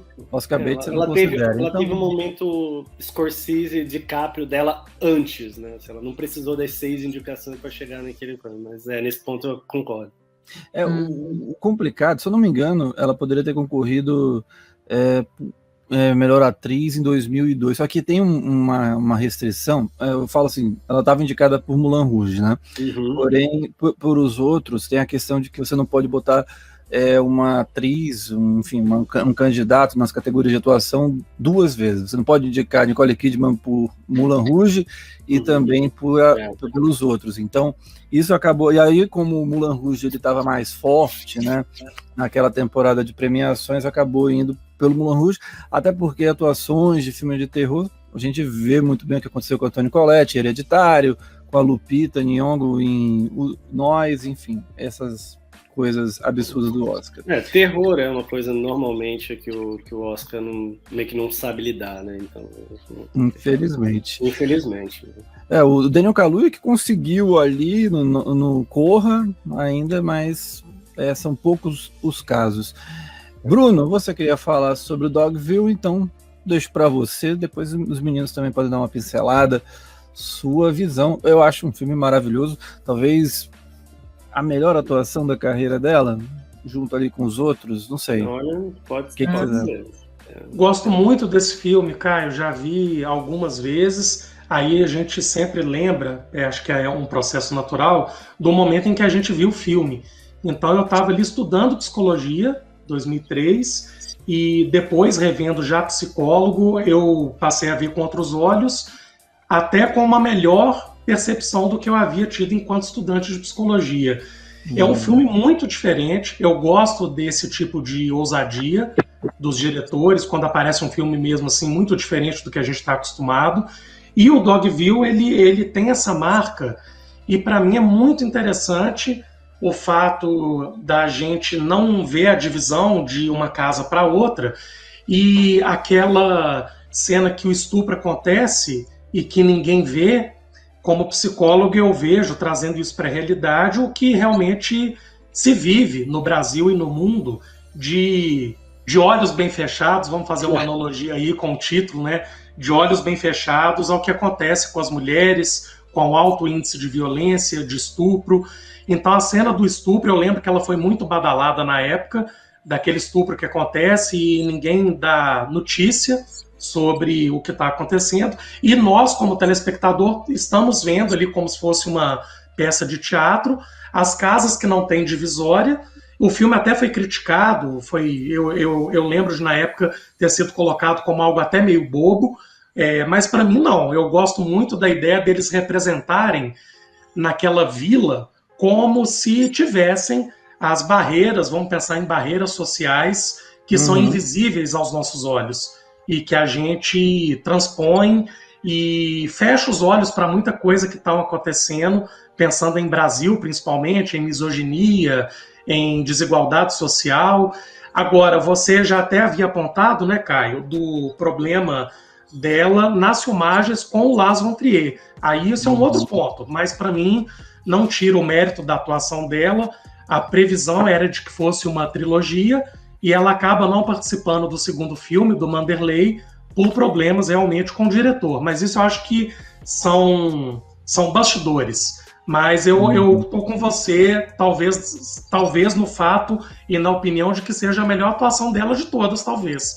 E gosto muito do Dogville, até queria escutar vocês, e pelo visto você gosta muito, né, Caio, do filme, mas essa questão das desigualdades sociais e dos olhos bem fechados para o que acontece com as mulheres me chama muito a atenção, traz boas reflexões aí na psicologia e até de política também, né? Então, já que você quer escutar a opinião do pessoal, começo com o Lucas, depois passo para a Vanessa. Vai lá. Não, Dogville foi meu filme favorito do Von Trier por um longo tempo, acho que até o lançamento do Melancolia, que eu prefiro. Mas eu acho que tem mais a ver com, de novo, estilos de filme do que particularmente outra coisa. A qualidade do Dogville a essa altura do campeonato é incontestável, eu creio. E eu não tinha parado para pensar nisso nesses termos, então obrigado vocês dois pelos insights, que eu tô aqui realmente, falei, pô, não, eventualmente a gente vai chegar na hora do podcast que a gente vai ter que escolher realmente a melhor atuação dela. E Dogville tá realmente, eu tô pensando agora um pouco, e deve estar lá no alto, talvez realmente seja a melhor dela. Vou pensar mais no decorrer da gravação, mas eu acho que é um forte candidato. Ela está ali com todo, porque a gente tem a questão dela, do mistério que ela traz para o filme, da fragilidade que ela traz para o filme, passa boa parte do filme nesse papel de vítima, né? E ter esse arco, né? Ter essa a gente poder acompanhar isso e ver ela do outro lado, entendeu? E isso o filme também pode ver, e ela mostra isso, né? Então, talvez essa completude, digamos, do arco dela, de todas essas emoções, todas essas cargas que ela traz para o papel, talvez faça com que o Dogville realmente seja a melhor atuação do Nicole Kidman. Eu adoro o filme, também gosto muito mais desse filme do que do Manderley, que explora, né, pelo menos uma estética similar, mas eu acho que não chega nem de resultados nem perto, nem parecido. Se isso tem alguma coisa a ver com o fato que o segundo não tinha Nicole Kidman, né? E tinha Bryce Dallas Howard, que, né? Enfim, beleza, tudo bem, tem coisa, mas não é Nicole Kidman. Então isso também eu deixo para vocês, se vocês quiserem, né? Enfim, discutir sobre. Mas eu realmente sou fã aberto do filme. Eu acho que o Lars von Trier tem esse problema muitas vezes em deixar com que ou a estética de um filme ou o valor de choque de uma determinada história se sobreponham em cima do ponto que ele quer fazer. Eu acho que ele tem esse problema e às vezes ele encontra isso em determinados, talvez, fracassos da carreira dele. Mas naquele filme, tanto a estética quanto o valor de choque daquilo que ele tinha para dizer complementaram a mensagem perfeitamente. Então, é um ponto alto na carreira de ambos os artistas, da Nicole Kidman, com certeza. E uma coisa que eu acho bacana do Von Trier, apesar, a gente sabe dos problemas de bastidores, do mala que ele do tratamento muitas vezes complicado com as atrizes e atores, ele consegue tirar atuações extraordinárias. A Emily Watson, de Ondas do Destino, a própria Nicole Kidman, Dogville, Kristen Dunst, de Melancolia, A Bjork. A Bjork, eu tava esquecendo o nome. Bjork, Dançando no Escuro. Mas ela não esqueceu do Von Trier, não. Não, ela de jeito nenhum. A Charlotte Gainsbourg em Ninfomaníaca, até o Matt Dillon ele consegue lá na casa que... E o Anticristo também, né, cara? Anticristo, Olhando ao Fundo. Charlotte Gainsbourg e o Ellen. A trabalhar com ele não deve ser fácil, muito pelo contrário. Bem, vamos agora para um momento que, assim, talvez eu saiba que vai causar um pouquinho de polêmica. Eu queria saber o seguinte: na minha visão, depois do Oscar, alguns atores vivem numa ressaca pós-Oscar. Tipo, o Leonardo DiCaprio, ele fazia filme o tempo todo, aí ganhou o Oscar, ele deu uma diminuída e tudo mais. E aí eu queria saber de vocês o seguinte, sobre a Nicole Kidman nesse pós-Oscar de As Horas. Porque ela fez, olha aqui, eu peguei vários filmes, assim, de uns 10 anos que ela fez. A intérprete... Mulheres Perfeitas. Pois é, Mulheres Perfeitas. Nessa linha de comédia. De Oscar, Mulheres Perfeitas. Nessa linha de comédia tinha as Mulheres Perfeitas, A Feiticeira. Ela fez alguns filmes também de ação, assim, A Intérprete com Sean Penn. Que mais? Invasores, um fracasso que ela fez com Daniel Craig. Ela também fez Reféns com o mestre Nicolas Cage. Veio Obsessão, que é um filme com o Zac Efron, se não me engano. Aí fez uns épicos, né? Tentou fazer uns épicos, Grace de Mônaco, fazendo a Grace Kelly, Rainha do Deserto. Fez a Austrália também. Austrália, que, enfim, também não ajuda muito. Não ajuda muito. Aí tem musical, que ela gosta de fazer, ela fez o Nine, que é mais conhecido como o filme que o Daniel Day-Lewis parece que ele cantando tá com dor de barriga. Tem também aí alguns filmes menores, que aí eu acho que ela... Bússola de Ouro. Bússola de Ouro, isso é complicado. Mas os filmes menores eu acho que ela até conseguiu um pouquinho sair melhor. Foi com A Pele e também Reencontrando a Felicidade, que foi o filme que ela ganhou o Oscar. Eu queria saber, é uma visão apenas minha, essa coisa dessa ressaca pós-Oscar, ou ela estava se colocando para jogo para correr risco mesmo, fazer todo tipo de filme, seguir essa linha da carreira dela, ou não foram filmes tão bons assim? Começo com o Lucas. Cara, no mesmo momento que ela fez tudo isso, ela também fez, por exemplo, ela fez um dos filmes que eu mais gosto dela, que eu acho que pouca gente fala sobre, que é Margot e o Casamento. Então, que é do Noah Baumbach. Então, eu não sei, acho que dizer que ela tá correndo risco, correr risco com A Feiticeira, entendeu? Revisitar uma série de TV, tipo, pra lá de... É um risco... Entendeu? De adorada, com um grande estúdio bancando, entendeu? Não sei até que ponto isso qualifica risco. Não sei. As produções de estúdio desse período pós-Oscar dela parecem com ela tentando, né, pegar o máximo de contra-cheque possível, aproveitando a visibilidade do prêmio. Talvez já pensando no depois, que em 2010 ela abriria a produtora dela. Talvez, não sei. Mas fato é que tem muita coisa dessa década, aí, pelo menos uns 6, 7 anos depois dela ganhar o Oscar, principalmente dentro do nível grandes produções, né, produções de estúdio e tal e coisa, que ficam meio aquém, eu acho. Então, não, assim, logo depois que ela pegou o prêmio, ela precisou dar uma recuperada. Mas é como eu estava falando até com vocês antes da gravação. Ela não teve, eu acho que em nenhum momento da carreira dela, e eu acho que essa, se eu posso dizer que é a grande coisa da carreira da Nicole Kidman, ela não teve nenhuma carreira, tipo, digamos, 4 anos, 3 anos, entendeu? Em que ela não fez absolutamente nada de bom. Então ela faz um filme mais ou menos, mas ela tem entendeu? Ela tem um filme, então para cada Feiticeira Mulheres Perfeitas, aí 2 anos depois ela tem o Mago do Casamento, aí depois volta, então aí ela tem a intérprete, que é mais ou menos, então é sempre, mas ela nunca se deixa levar, assim, por 4 nunca vai pro buraco. Ladeira abaixo, sem nada que preste. A Nicole Kidman nunca fez isso, e dela não ter feito isso por 30 e poucos anos é uma coisa, como eu digo, salutar.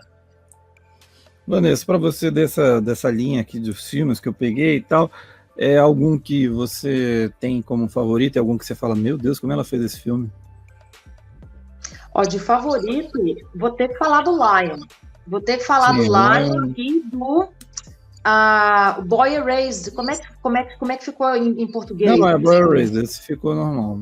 É Uma Verdade Apagada, com o subtítulo. Deus meu. Tá. Então, dele, eu acho...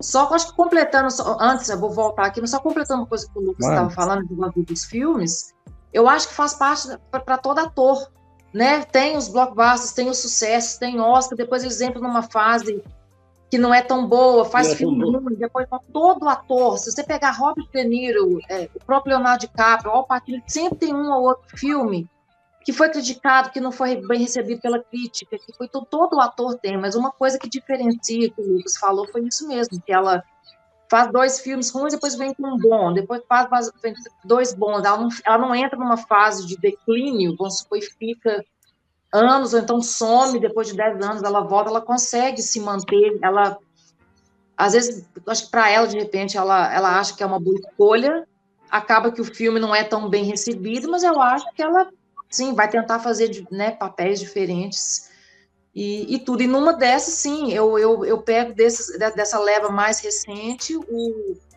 Lion, não falando de novo do filme de uma maneira geral, mas no papel dela como a mãe adotiva, né, uma das cenas que me marcaram mais no filme, quando o filho Dev Patel fala com ela, você poderia ter tido os seus filhos biológicos, não, mas ela queria ter esse negócio da mãe adotiva, de ajudar. Então, várias cenas no filme, acho que pelo fato de eu ser mãe também, a gente se identifica mais. E no Boy Erased, que é uma mãe que faz o que ela faz, porque ela acha correto com o filho, faz ele passar para tudo, e depois ela vê que estava errada, né? Que não, você vê o sofrimento dela. Foram 2 papéis dela, desses últimos para cá. Não gostei muito do Escândalo, mas eu acho que para mim o Lion e falando de filme, né? Depois a gente entra na série. Qual que você não gostou muito? O Escândalo. O Escândalo, o Bombshell. Tá. É Bombshell, né? Bombshell, o Escândalo. O que é Bombshell?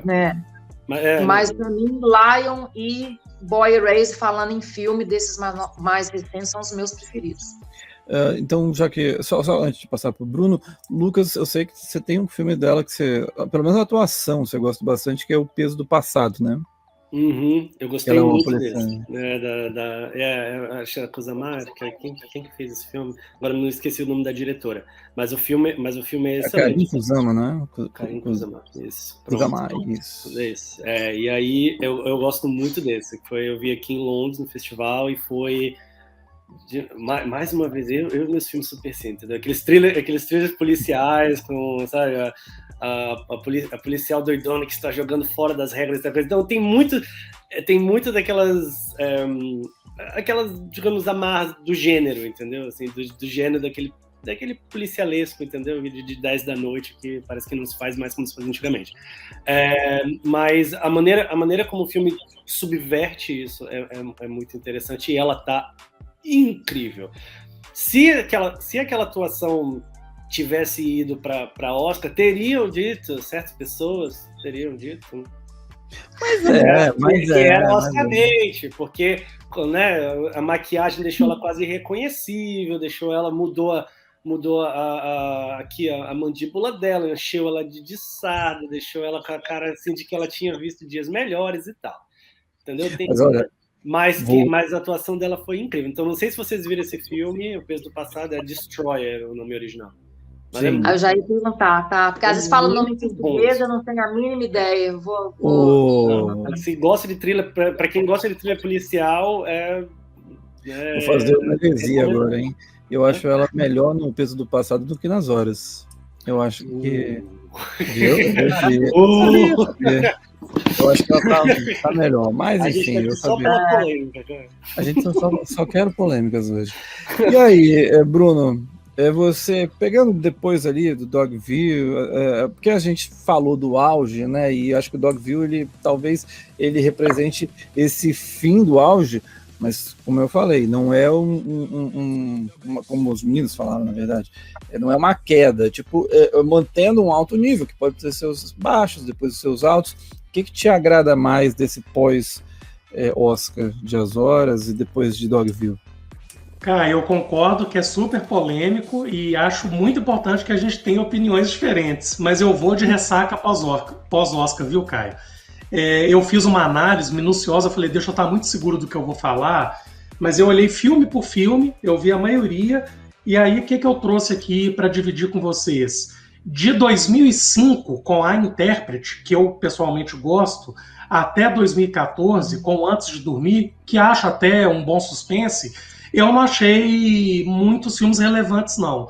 A gente tem ali nas suas citações o Reencontrando a Felicidade, que rende a indicação ao Oscar, mas muitos filmes feitos em sequência que me faz lembrar um pouco o Nicolas Cage, com a Decadência. Na parte dele da decadência como ator, você tem ali o Oscar com Despedida em Las Vegas, na década de 90, e depois uma sequência de fracassos, assim, muitos filmes feitos. Então eu achei muitos filmes sendo feitos em pouco tempo, mas aí o que acontece? Na minha opinião, depois desses 9 anos, mais ou menos, ela retoma em 2013 com o Gracie de Mônaco, e aí eu acho que tem uma escolha melhor de papéis de 2013 em diante. Aí nós já estamos falando de 8 anos para cá. Então, de 2005 a 2013, 2014, eu não vejo muitos papéis de destaque, eu vejo muita produção, e claro, né, um ou outro ali que chama atenção, mas como o Lucas disse, temos A Feiticeira, temos a Austrália, A Bússola de Ouro, que a gente dispensa. Eu não gosto, eu não gosto do remake de Olhos da Justiça. O Lucas deve saber, eu e a Vanessa escrevemos um texto para o Cine7 recente sobre o problema dos remakes. A versão argentina é infinitamente superior. Então achei Os Olhos da Justiça desnecessário, essa versão americana e essa insistência dos Estados Unidos em querer mostrar ao mundo a própria versão deles dos filmes que são feitos, tanto na América do Sul quanto na Europa. Mas aí, como eu disse, de 2013 em diante, eu acho que aí tem uma marca maior na carreira. E eu concordo com a Vanessa, do Lion, em 2017. Eu gosto muito do filme, da história e da atuação dela. Gosto do Boy Erased, Uma Verdade Apagada.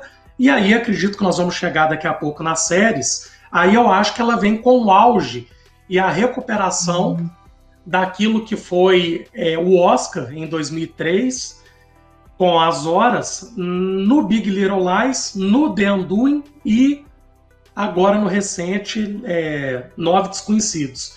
Então, para mim, acho que tem aí essa marca na carreira, mas de uma retomada muito marcante de 2013 para cá, com vários sucessos, inclusive com a entrada dela nas séries.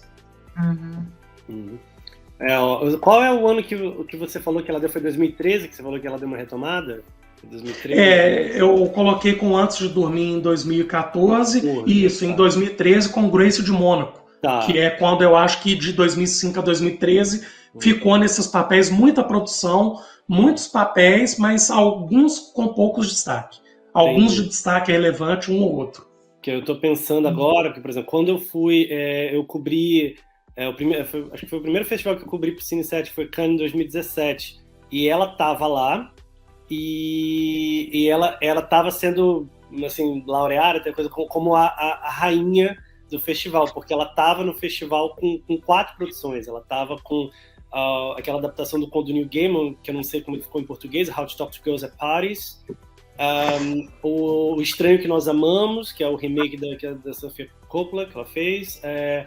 Ela tava também com a segunda temporada do Top of the Lake, com da Jane Campion, e ela tava com eu não lembro exatamente como ficou em português, a morte do cervo selvagem. O sacrifício do servo sagrado. Sagrado, isso, obrigado. Que tá no hall ali dos filmes mais esquisitos que já foram feitos, né, Lucas? Eu gosto do estilo do Lanthimos, então eu me diverti. Se você for muito perturbado, você consegue ver aquilo como uma comédia de humor negro. Talvez isso confirme que eu seja muito perturbado, porque eu vi dessa forma. Então você deve ter gostado do Lagosta também. Eu amei o Lagosta. Eu sabia. Eu ria que nem eu já imaginava. Você é louco, Lucas? Talvez um pouquinho. Mas eu gosto. Não, o Lagosta não dá pra mim, não. O sacrifício, eu acho, olha só, o Lagosta, pra mim, teve a proposta boa. A proposta do filme é boa. E até que a primeira parte do filme, até que me pegou, achei interessante, para depois, quando eles vão para aquela floresta, o filme perdeu para mim, muda o cenário, eu falei, não deu para mim não. Agora, O Sacrifício do Cervo Sagrado é um filme estranho, mas que ele te prende porque as coisas acontecem do nada e muito tenso, né? O Bruno até me recomendou, falou, você vai ficar quase caindo do sofá, extremamente tenso, eu gostei. E ela também tá ótima no filme, né? Ela tá muito boa. E olha que o papel dela nem é grande, mas ela vai lá e dá o recado dela, entendeu? Então aí eu tô falando, mencionei essa história de Cannes para falar um pouco de, né, a gente fala do Oscar, né, e em 2000, e agora, né, depois passou por aquela ressaca, e como o Bruno falou, teve essa retomada, depois chegou em 2017, ela tava super adulada por Cannes, né, estamos falando de Cannes, né, que é o grande, né, talvez o maior, né, festival de cinema do mundo, e todo mundo ali, Nicole, não sei o que, ela tava ali na crista da onda, porque ela tava com ela tava com um grande número de produções, em competição, e as produções também boas, assim, desses que eu falei, o único que meio que chegou lá e afundou e não foi para lugar nenhum, outra coisa, foi que inclusive desses foi o único que eu não vi, que foi o que eu tentei muito ver, mas não consegui, as sessões estavam sempre lotadas, era do How to Talk to Girls at Parties, que, né, o diretor, que é o mesmo diretor do Reencontrando a Felicidade, né, eles trabalharam juntos, e o cara acho que não fez nada desde então também, e meio que morreu na praia. Mas os outros filmes foram bem recebidos. Então ela tava numa alta de novo. E saiu dali para esse novo momento dela na televisão, como vocês estavam falando. Voltei, a internet caiu e os meninos foram seguindo. Estão muito, muito bem. Eles são melhores do que eu, são muito competentes. Foram tocando aqui o barco enquanto eu estava do lado de fora. É o seguinte, vamos falar de Big Little Lies, vamos falar das séries, um movimento que acabou sendo natural para muitas estrelas, principalmente depois da chegada da Netflix, que foi trazendo vários streamings, Kevin Spacey, tantos foram fazendo esse caminho, e a Nicole Kidman, junto só de um time de estrelas ali, como a Reese Witherspoon, a Laura Dern, a Shailene Woodley, e depois entrou a Meryl Streep com Big Little Lies, e ela não parou por aí, depois fez The Undoing com o Hugh Grant, e também agora ela está com 9 Desconhecidos. Bruno, vou então com você. O que você acha dessa fase? Você conseguiu assistir todas essas séries? Qual que mais te agradou? Consegui ver todas, sim, Caio. E até muito por causa dela. Eu lembro que me deu um bug quando começou esse movimento dos atores e atrizes para séries, e eu fiquei tentando entender realmente o que estava acontecendo.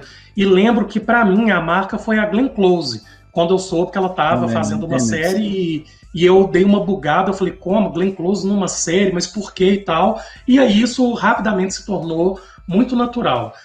O Big Little Lies, eu lembro de toda a badalação na época, mas eu levei um tempo para ver. Eu acabei vendo no início desse ano, engatei as duas seguidas. Não acho ali que tem uma disputa entre as atrizes, apesar de achar que a Nicole Kidman se sobressai às outras. A entrada da Meryl Streep na segunda temporada é genial. Ela ali fazendo a sogra com aquele óculos, eu entrei em delírio com a atuação da Meryl Streep ali na segunda temporada. Mas, em termos de série, é a atuação da Nicole que eu mais gosto dessas 3 séries. E o The Undoing eu vi por causa das indicações e curioso de ver o Hugh Grant no papel mais dramático. E gostei muito da forma... Ela é psicóloga e isso me chamou a atenção, porque ali de alguma forma representando a minha profissão. O Big Little Lies achei muito bem produzido, muito bem escrito, muito bem dirigido. Gosto demais das 3 séries, Caio. O 9 Desconhecidos são 8 episódios, já foram disponibilizados 4. Ontem eu vi os 2 últimos, então eu vi os 4. Estou gostando de como está se desenrolando, estou achando uma boa trama. E das 3 eu fico disparado com Big Little Lies em termos de preferência, mas gosto muito das outras 2 também.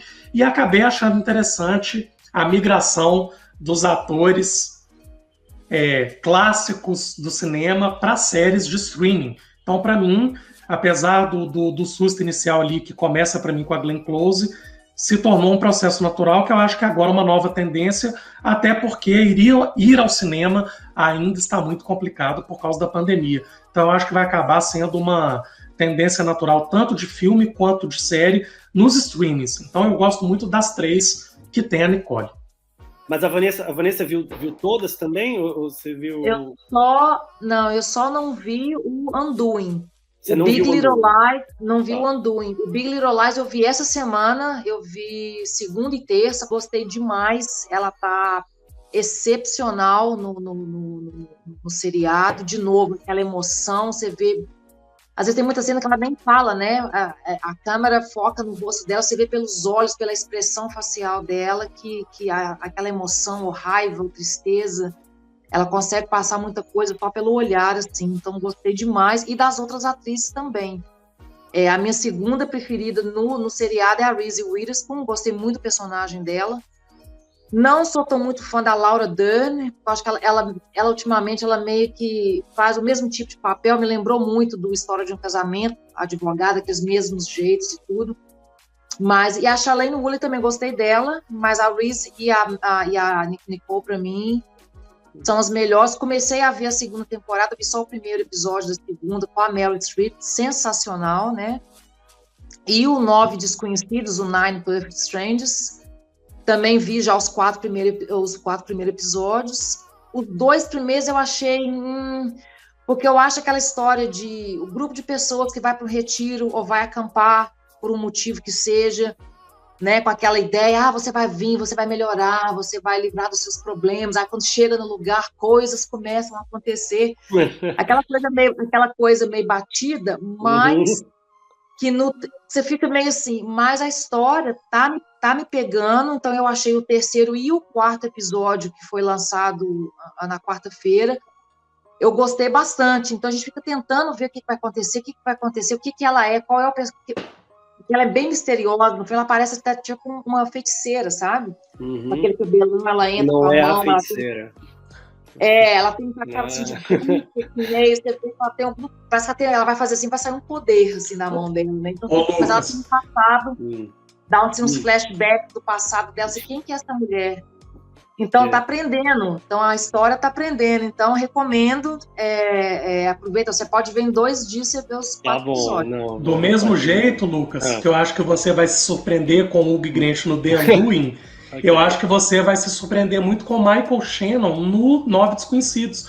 Eu tenho conversado com a Vanessa sobre a série essa semana e acho até que ele estaria melhor até do que a Nicole Kidman nos 9 Desconhecidos. Acho que você vai se surpreender muito. Eu gosto dele. Então eu também. Eu gosto dele. Acho que ele, inclusive... Ele tá muito bem no... Eu lembro da atuação dele que até então que eu havia mais gostado é dos Animais Noturnos. E ele vai também ali pro Zod no Superman. Mas ele tá muito bem nos Novos Desconhecidos, acho até melhor que a Nicole Kidman. Mas quando a gente fala em melhor atuação, se a gente puder pegar tanto de série quanto de filme, eu acho até que fico com Big Little Lies. Ela de Celeste tá mesmo absurdamente magnífica. Melhor do que a Grace em Dogville? Nossa, é ali páreo duro, viu, Lucas? Páreo duro.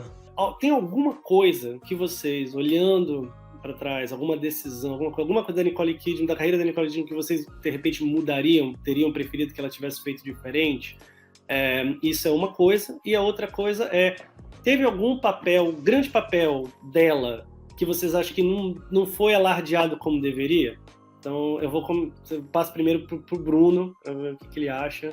Quero ouvir de vocês. Certo, eu fiz esse levantamento, Lucas, e eu coloquei aqui papéis de pouco destaque. Então, eu citei aqui a Festa de Formatura, 2020, o Escândalo, 2018, o Sacrifício do Servo Sagrado e o Olhos da Justiça, e ela como Atlana em Aquaman, achei que não precisava dela entrar para o universo dos super-heróis a essa altura da carreira. Não é que ela atue mal, o Aquaman é até uma boa diversão, diferente de outros filmes da DC Comics, né? Mas acho que nós não vamos entrar nisso agora. Não vamos entrar nesse assunto. Porque eu sei que é polêmico, esse Marvel versus DC Comics, mas ela como Atlana em Aquaman achei mesmo desnecessário, não precisava de ter feito o papel da mãe do Aquaman, e o Escândalo mesmo, com a junção de 3 excepcionais atrizes. Também achei um filme mediano. A Festa de Formatura achei fraco, talvez você tenha gostado porque você deu destaque aí pelo seu gosto de musicais. E Os Olhos da Justiça, um remake muito desnecessário. E acho que em termos de um prêmio, um destaque que ela poderia ter recebido, que não recebeu, eu fico com Os Outros e o Moulin Rouge, talvez em vez até do que o próprio As Horas, para tentar ser mais sintético aí. Ok, beleza. A Vanessa? Não, concordo. Faço do Bruno as minhas palavras. Tanto porque a gente tem o gosto muito parecido, né? Nem que eu vou copiar tudo que ele falou, mas concordo. Eu acho que Os Outros, por exemplo, valeria o Oscar muito mais do que As Horas. Esses filmes que o Bruno citou também acho, né? Eu acho desnecessário. Eu acho que atores se envolvendo em remakes, o próprio agora que fizeram do Intocáveis, o francês, com o Bryan Cranston. Verdade, fizeram uma versão, né? E já estão falando que vão fazer o dinamarquês que ganhou esse ano, o Druck, vão fazer agora com o Leonardo DiCaprio. Another Round vai ser o Leonardo DiCaprio. Eu gostei muito desse filme, mas eu acho que muito bom. Não vai prestar. O filme é excelente, o original, mas já estão falando, se eu fosse Leonardo DiCaprio, não, obrigado. Não, obrigado, dispensa. Fazer uma coisa original. Então, eu acho que, como acho que a gente mencionou antes, essas fases ruins ou essas más escolhas são partes da carreira de qualquer ator, né? De repente, ela mesma pensa, não devia ter aceito isso, devia ter feito uma coisa. Quando ela se vê na tela, ou então, dependendo da repercussão e tudo, deve pensar, nossa, meu Deus, o que eu estava pensando quando eu... Mas faz parte, eu acho que faz parte, e ela tá agora, ela engatou desde 2017, né, com Big Little Lies, agora série, e ela tá no caminho certo, tem as más fases, boas fases, mas ela agora tá no caminho certo. Entendi. Olha, de minha parte, eu vou colocar aqui.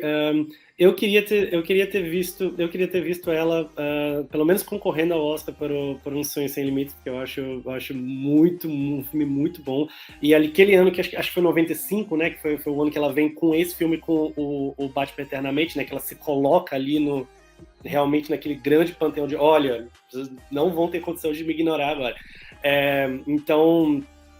eu acho aquela coisa, aquela atuação que daria muito mais, talvez, aclamação do que eventualmente teve. Essa é uma coisa. Concordo com vocês no quesito também os outros, o Moulin Rouge, principalmente os outros, a meu ver, e dos filmes menores, de novo, eu tenho um carinho especial no coração por Magnolia e o Casamento, e eu acho que poderia ter pelo menos, sabe, não para Oscar, não para esses grandes filmes, mas pelo menos, entendeu, uma participação badalada no circuito de festivais, entendeu? Mas foi um filme que, no geral, foi meio mudo, entendeu? Então, eu queria que ela tivesse aparecido mais por conta desse filme, que eu acho uma atuação boa e, infelizmente, esquecida.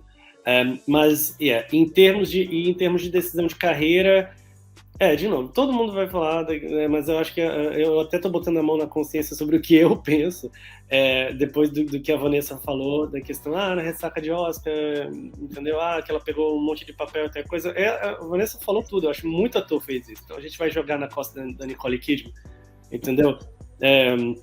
Eu acho que pega um pouco pesado. Sim, teve muita coisa, mas, por exemplo, até os filmes, né? Ou A Intérprete, aquela vez que não, eu não acho, eu sei que o Bruno gostou, tá? Eu não acho um filme, né? Eu não gostei muito do filme. Ele não é ruim, isso não é comum, mas ela aproveitou para fazer um filme com um grande diretor. Então ela aproveitou para, pelo menos, explorar nesse sentido. Ainda que as produções não tenham sido qualquer coisa, mas eu tenho certeza que ela aproveitou para apertar a mão de muita gente e se colocar em contato com grandes artistas, e de repente isso pavimentou a estrada dela para virar produtora. Então, entendeu? Nesse sentido, eu não acho que seria muito injusto colocar os filmes ruins que ela fez pós-Oscar, porque tem muita gente que se deu muito pior com o Oscar do que ela, e a gente... Marisa Tomei, por exemplo, né? Marisa Tomei, que às vezes eu acordo, sabe, 2h30 da madrugada, assim, no silêncio da noite, e eu me pego assim, meu Deus, a Marisa Tomei ganhou o Oscar. Entendeu? Eu acordo assim, sabe, que nesse filme americano, suado, assim, e aí eu penso nisso. São umas coisas idiotas que eu penso no meio da noite, mas eu penso. Mas se eu quiser falar sobre isso também é outro podcast. Mas, Caio, como é que estamos aí? Estamos de volta? A internet está oscilando aqui, mas vou encerrar. Então, vocês já falaram os seus favoritos, é isso? A gente fez? Vocês vão fazer o... Então vamos lá, vamos encerrar aqui o top 5. Eu falei o meu, meio enviesado, meu Dogville de olhos bem fechados, e eu não tenho uma terceira posição agora para colocar no momento. Terceira posição? Como assim? Mas pensa aí, puxa aí. Deixa eu ver, terceira posição, porque pelo menos top 3, né? Que senão fica meio... top 3. Eu comecei a escrever aqui para ficar, mas eu não sei se eu consigo falar o top 5. Eu vou de... se a gente conseguir top 3 de nós três, vai tudo bem. Eu vou vai lá. Meu top 3 vai... Dogville, de olhos bem fechados e Um Sonho Sem Limites. Fechei. Tá bom. Vanessa. Eu vou de Big Little Lies, Boy Erased e Lion. Tá. Bruno. Meus amigos até brincam, né, que eu tenho essa maneira de falar filme preferido, atriz preferida, mas eu gosto desse tipo de desafio. Mas Big Little Lies, para mim, em primeiro lugar. Ok. Os Outros e Moulin Rouge. Mais do Dogville? Olha só. Dogville. Não, mas tá vendo? 3, foram 9 filmes diferentes, top 3. Não, vocês tiveram Big Little Lies. O Dogville, acho que fica mais pra mim, o filme até mais do que a atuação, né? A estrutura do filme, pra mim, chamou mais atenção. É bom. Bem, eu vou ficar com Dogville, Os Outros e... Vai pra ser diferentão, Reencontrando a Felicidade lá. Acho que é um filme bonitinho dela lá, ela faz bem. É com Aaron Eckhart, né? É com Aaron Eckhart. Bem, deixa eu aproveitar então que a internet está aqui. Hoje foi mais turbulento do que deveria ser, pelo menos para mim. Os meninos seguraram bem, agradeço. Então, essa volta ao mundo é de graça, né? Pelo menos aqui a gente está nos falando. Vanessa, muito obrigado pela participação, pelo carinho de sempre. Eu queria que você falasse, e o Bruno também, muito obrigado, Bruno. Sempre ótimos textos, vocês têm ideias. E vocês têm uma página no Instagram, não é isso? Vocês podiam falar um pouquinho, você tem um projeto de cinema também, não é? Como é que funciona, como é que as pessoas podem acessar esse conteúdo, por favor. Vai lá. tem um projeto, sim, chamado Cinema na Rádio. E ele acontece no Instagram da Rádio Selfie, rádio.selfie, @rádio.selfie, e é quartas 20h15, de 15 em 15 dias. Então, não tivemos essa semana, quarta que vem teremos Gênio Indomável. E é um filme que só no cinema eu vi 3 vezes, então já sei até as falas, porque ele também é o filme que me encaminha ali para cursar psicologia, e sempre sou eu com um amigo psicólogo e eventualmente algum convidado. A Vanessa já participou de 2 lives conosco e convido todo mundo para participar do Cinema na Rádio. A gente faz a live ao vivo, faz a live ali de 20h15 às 21h15, depois ela vira um podcast. Além disso, eu tenho os livros que eu já escrevi, eu tenho 7 livros publicados e 3 deles envolvem psicologia e cinema. Aí alguns capítulos eu mesmo que escrevi e os outros de psicólogos do Brasil todo colaborando ali com os livros. Chama-se Humanismo em Cena, perspectiva de filmes à luz da abordagem centrada na pessoa, que é uma corrente teórica, uma vertente ali do humanismo que é considerada a terceira força em psicologia. Então tem os livros e tem os textos que eu publico com a Vanessa no Cine7 e esse projeto Cinema na Rádio, que acontece, como eu disse, de 15 em 15 dias, sendo que a próxima é na quarta que vem, dia 1º, com Gênio Indomável. Que inclusive os textos, né, Bruno, a gente baseados no que você já escreveu também, né, a gente, tanto é que agora a coluna nossa no Cine7 é Psicologia em Cinema, baseado nos textos que o Bruno já produziu. A gente sempre tenta escrever relacionando filmes com a psicologia, o que a psicologia traz, e tentando analisar nesse ponto de vista também bem interessante. Beleza, então Bruno, Vanessa, peço desculpas aí também para o público, para o Lucas, esses problemas de internet aqui de Manaus. Vanessa, brigadão, tudo de bom. Obrigada, Caio, obrigada, Lucas. Prazer em conhecer, pelo menos pelo celular, né, que a gente sempre manda e-mail e tudo. O Lucas não tinha... Eu já tinha visto isso. Antes, né? Prazer em conhecer, obrigada por ter convidado a gente. Beleza, Bruno, também muitíssimo obrigado. E Lucas, você, como é que tá aí agora? Acabou o Festival de Karlovy, como é que tá quais são os planos? Agora tem muita produção. Agora no Cine7 vai chover crítica desses festivais. Agora que eu vou ter condição de parar e escrever tudo, então vai ter uma pequena produção sobre alguns filmes de destaque de Locarno. Depois começam os de Karlovy Vary. Então nas próximas, provavelmente 4 semanas, vai ter muito conteúdo no Cine7 sobre esses festivais. E a essa altura do campeonato provavelmente já será outubro, e em outubro eu tenho o Festival de Londres. Então Festival de Londres com muitos filmes do Oscar, né? Que já chega tudo antecipado. Né? Que vem muita coisa aí. O novo da Jane Campion vai estar, né, que eles já soltaram essa informação. Tá? Uhum. E o novo do Ethan Coen, é ele que resolveu... sim, a tragédia de Macbeth. Eu acho que é o Joe. Um dele, o irmão Coen, que agora resolveu seguir sozinho. Então esse vai estar no... Então são filmes grandes, e a expectativa é que o Festival de Londres venha com mais destaques. Então lá vou eu para a correria de novo, conferir tudo isso e escrever para o Cine7. Então, dessa vez vai ser presencial. Vai ser um misto. Eles já falaram que vai ter um misto virtual e presencial. Mas considerando como eles estavam muito afim de retomar as sessões físicas, eu imagino que pelo menos a parte de imprensa eles vão querer fazer físico de novo. Eles ainda não soltaram exatamente como é que vai funcionar para a imprensa. Estou esperando saber, mas vai ter uma parte, vai ser misturado. Vai ser misturado. Beleza, então, Lucas, brigadão a todos vocês. Peço desculpas pelos problemas técnicos, que infelizmente estamos em Manaus e aí acaba tendo mesmo internet aqui, oscila bastante. O Lucas sabe muito bem, morou aqui. Eu sei bem. E Vanessa e Bruno, já convido, se quiserem vir aqui para Manaus, serão muito bem recebidos. E para vocês todos, até a próxima, gente. Obrigadão, tchau. Obrigado, até mais. Tchau, gente.